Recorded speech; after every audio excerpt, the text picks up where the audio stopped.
Imaginez 30 km de promenade sans voiture, un sentier aménagé sur le tracé d'un ancien aqueduc. Il relie la Seine-Saint-Denis à la Seine-et-Marne à travers cités, champs et forêts. Un paradis pour les sportifs, découverte avec Alexandra Marie et Mathieu Caillot. Pour leur escapade du premier jour de mai, ces randonneurs ont choisi le plus long sentier réservé aux marcheurs et aux cyclistes de la région. 27 km d'aménagement dont ils connaissent les petits secrets. On est quasiment tout le temps dans le vert. Quand on traverse les petits villages qu'on va voir, on passe au milieu des maisons.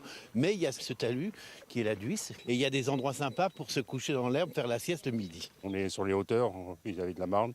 Et puis on voit un peu le paysage qui change. On sort de la banlieue, quoi. On va vers la campagne, quoi. À flanc de coteau, cette promenade emprunte le parcours historique de l'aqueduc de la Duisse.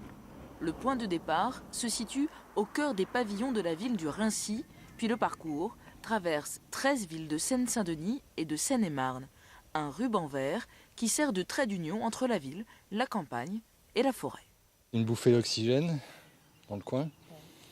Et puis ça permet de se vider la tête. C'est tout près de la ville, on vient à pied, il n'y a pas de voiture, on est tranquille.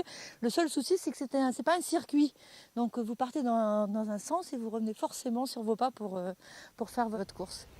Parcours bien connu des cyclistes amateurs et professionnels. Aller-retour, il faut compter à peu près 6 heures de vélo à vitesse moyenne avec quelques pauses. Mais à chacun son rythme, l'important étant bien sûr de profiter du paysage.